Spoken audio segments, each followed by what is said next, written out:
Ini materi yang kelima, karena ini teori pijat, refleksi kaki, dan di sini kita lihat banyak bambu ya, pohon bambu tuh artinya apa? Pijat itu pekerjaan mulia, tapi sebagian orang tidak menganggap pekerjaan mulia. Lanjut. A. Prinsip pijat refleksi kaki 41 ya. A. Pijat, pijit, urut adalah metode penyembuhan atau terapi kesehatan tradisional dengan cara memberikan tekanan kepada tubuh baik secara terstruktur, tidak struktur, menetap, atau berpindah tempat dengan memberikan tekanan, gerakan, atau getaran baik dilakukan secara manual ataupun menggunakan alat, batu giok, batu, kayu, dan sebagainya. B. Refleks atau refleksi adalah penjalaran pada gerak refleks berlangsung cepat melewati jalur pendek dan melewati otak, dan gerak refleks melewati sumsum tulang belakang. Karena kalau dipijat kadang terasa sakit, kadang juga tidak. Bukan berarti nggak kena, tapi mungkin kenanya urat saraf yang kurang bisa memberikan efek rangsangan ke tubuh. Nah, di sini ada ilustrasinya ya. Api, besi, angin. Kita tahu bagaimanapun kalau besi dipanasin, pasti butuh waktu kan. Dari titik A ke titik B. Nah, anggaplah itu titik A itu adalah api, panas, ya, energi ibaratnya, yang mesti dihantarkan atau merambat atau mencapai titik B. Itu butuh waktu. Nah, pertanyaannya, kalau dalam perjalanannya, dalam rangsangannya itu terhambat oleh angin, otomatis sampai kapanpun di titik B itu tidak panas. Begitupun pijat. Makanya bisa dijelaskan ke calon klien bahwa nggak langsung sembuh karena mesti berulang kali, mungkin 2-3 kali gitu loh, atau bisa 5 kali ya. Kalau sakitnya parah bisa berkali-kali. Jadi paham di sini ya para saudara-saudari logikanya. Kapan kira-kira panas dari ujung besi A bisa sampai ke ujung besi B. Nah, kalau udah bisa paham ini, jadi bisa tahu nih yang C. Jadi pijat refleksi adalah, nah sudah bisa dijawab sendiri ya. Lanjut. Nah, ini masih sama A. Prinsip pijat refleksi kaki 42. Ilmu refleksologi adalah pengobatan holistik yang berdasarkan prinsip bahwa terdapat titik atau area pada kaki, tangan, dan telinga yang terhubung ke bagian tubuh atau organ lainnya melalui sistem saraf. Lanjut, tekanan atau pijatan di titik area atau tempat akan merangsang pergerakan energi di sepanjang saluran sistem saraf yang merangsang homeostasis, keseimbangan energi tubuh. Jadi, refleksi zona di permukaan tubuh manusia banyak sejumlah zona refleksi yang berhubungan dengan organ-organ dari sistem saraf yang dipelihara oleh syaraf sumsum belakang. Memanaskan atau mendinginkan atau memijat di sebuah zona refleksi akan melancarkan peredaran energi vital atau Qi pada organ atau sistem organ tertentu yang berhubungan dengan zona refleksi tersebut. Sebenarnya itu bukan energi saja, tapi memberikan tekanan atau kelancaran kepada saraf-saraf, serabut saraf, bahkan kapiler atau ibaratnya saluran-saluran darah yang begitu halus. Nah, ini gambarnya kita lihat. Ini adalah kaki dibandingkan dengan organ tubuh. Dan makanya ini kalau dilihat, kok bisa ya terhubung sampai begitu rapinya. Nah, telapak kakinya, warnanya, zona tubuhnya. Oke, lanjut. B. Area atau titik pijat refleksi kaki 41. Nah, di sini ada gambar telapak kaki ya. Ini ada keterangan sebelah kanan, yaitu dari 1 sampai 36. 1 itu kepala otak kiri dan otak kanan, 2 dahi kiri dan dahi kanan, 3 otak kecil, 4 kelenjar di bawah otak, 5 syaraf trigeminus berpusat di pelipis, 6 hidung, 7 leher, 8 mata kiri dan mata kanan, 9 kuping kiri dan kuping kanan, 10 bahu kiri dan bahu kanan, 11 otot trapezius di leher, pundak kanan dan pundak kiri, 12 kelenjar tiroid, 13 kelenjar paratiroid, 14 paru-paru dan bronkus kanan kiri, 15 lambung, 16 duodenum usus 12 jari, 17 pankreas, disebut juga kelenjar ludah perut, 18 liver, 19 kantung empedu, 20 serabu saraf lambung, 21 kelenjar adrenal kanan dan kiri, 22 ginjal kanan dan kiri, 23 ureter saluran kencing kanan dan kiri, 24 kandung kencing, 25 usus kecil, 26 usus buntu, 27 katup ileosekal akhir usus kecil, 28 usus besar ascendens, 29 usus besar transversus, 30 usus besar descendens, 31 rektum, 32 anus, 33 jantung, 34 limpa, 35 lutut kanan dan lutut kiri, 36 kelenjar reproduksi kanan dan kiri, indung telur atau testis. Oke ya, bisa dilihat sendiri ya. Nanti kalau ini bisa dilihat kembali. Lanjut. B. Area atau titik pijat refleksi kaki 42. Nah, ini yang di sebelah kiri saya sebut kaki bagian atas ya. Yang sebelah kanan kaki bagian atas tapi tampak luar. Nah, yang sebelah kiri ini keterangannya 39 kelenjar getah bening bagian tubuh atas, 40 kelenjar getah bening bagian perut, 41 kelenjar getah bening bagian dada, 42 organ keseimbangan, 43 dada. Maksudnya sistem saraf yang mempengaruhi kerja-kerja di bagian dada depan ya. 4 sekat rongga antara dada dan perut, 45 amandel, 46 rahang dan bawah, 47 rahang atas, 48 tenggorokan dan saluran pernapasan. Nah, inilah namanya keterangannya ya, karena semua menyangkut refleks saraf gitu ya. Nah, di sebelah kanan ini ada namanya 5 saraf trigeminus, 10 bahu, 35 otot lutut, 36 kelenjar reproduksi, 37 mengendorkan perut.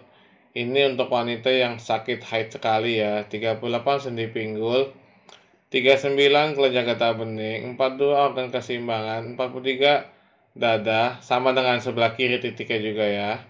4 sengkat rongga dan antara dada dan perut diafragma. Ini sama dengan kaki sebelah juga ya gambarnya ya. 58 tulang pungging, 59 tulang belikat, 60 sendi siku, tulang rusuk nomor 61-nya. Oke.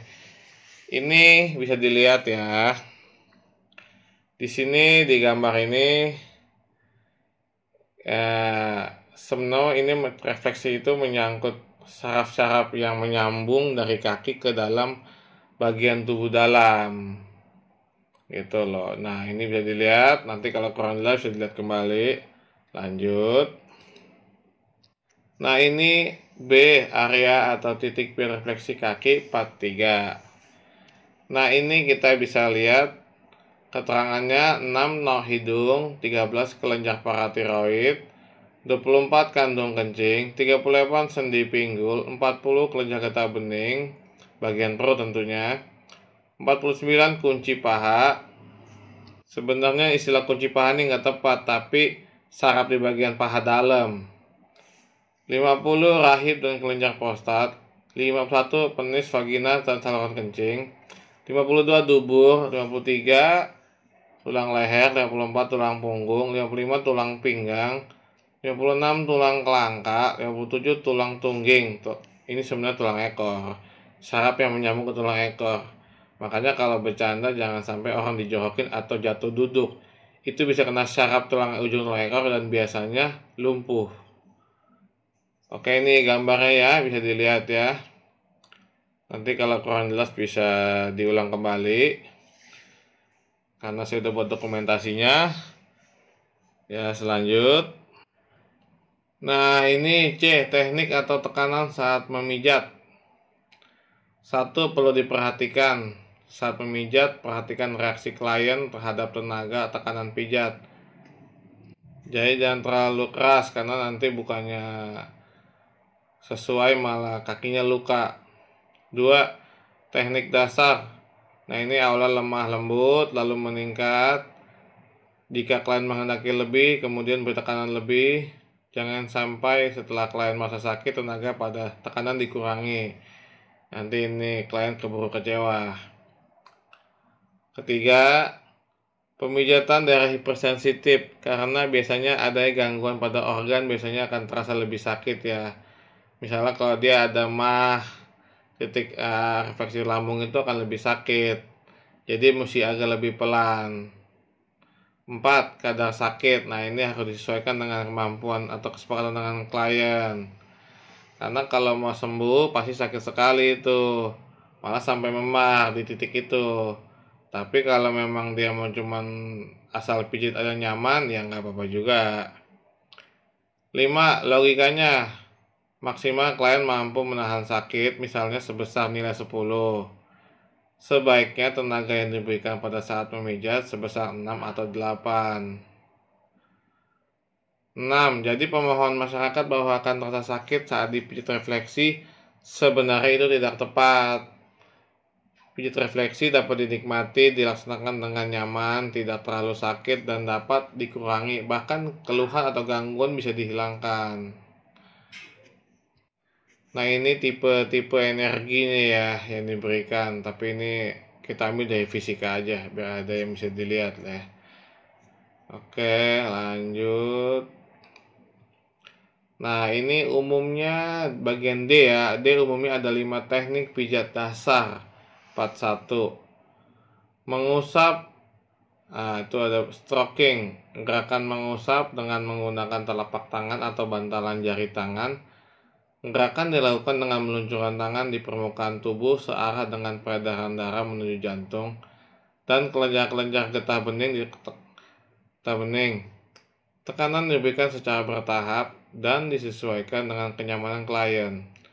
Gerakan ini dilakukan untuk mengawali dan mengakhiri pemijatan. Manfaat gerakan ini adalah merelaksasi otot dan ujung-ujung saraf. Nah, ayo gambar yang mana? Yang kiri apa yang kanan? Kedua, meremas. Petrissage. Nah, ini gerakan memijit meremas dengan menggunakan telapak tangan atau jari-jari tangan. Digunakan di area tubuh yang berlemak dan jaringan otot yang tebal. Dengan meremas-remas akan terjadi pengosongan dan pengisian pembuluh darah vena dan limfe. Suplai darah yang lebih banyak dibawa ke otot yang sedang dipijat. Segini teorinya ya, nanti habis acara ini kita mungkin akan praktek. Oke, lanjut. D. Umumnya ada 5 teknik pijat dasar. 42.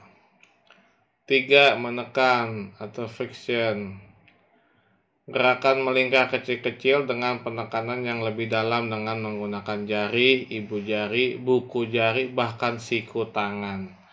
Bertujuan melepaskan bagian-bagian otot yang kejang, serta menyingkirkan akumulasi dari sisa-sisa metabolisme, membantu memecah deposit lemak karena bermanfaat dalam kasus obesitas, meningkatkan aktivitas sel-sel tubuh, sehingga aliran darah lebih lancar di bagian yang terasa sakit, sehingga dapat meredakan rasa sakit. 4. Menggetar atau vibration. Gerakan pijat dengan menggetarkan bagian tubuh dengan menggunakan telapak tangan ataupun jari-jari tangan. Untuk melakukan vibrasi, taruh telapak tangan di bagian tubuh yang akan digetarkan, kemudian tekan dan getarkan dengan gerakan kuat atau lembut, tergantung selera. Gerakan yang lembut disebut vibrasi.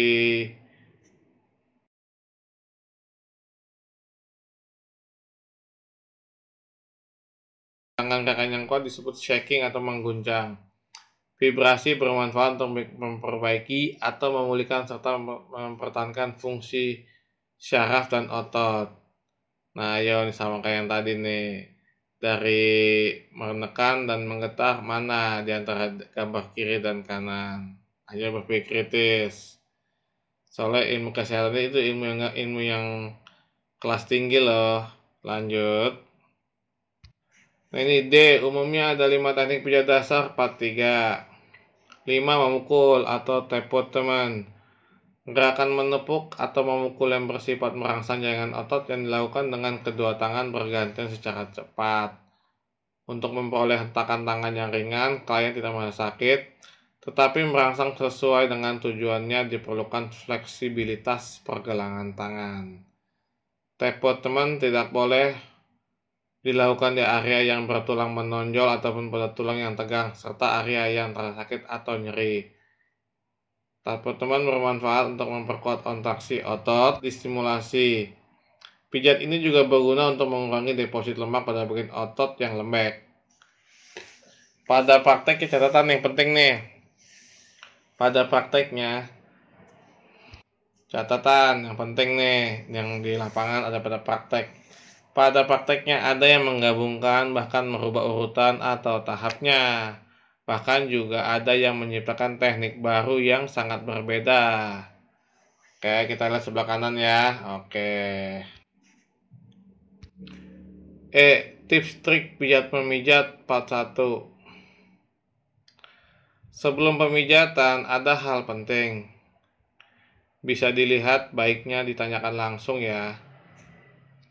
Pertama, kondisi klien punya nafas, ritme nafasnya normal apa enggak.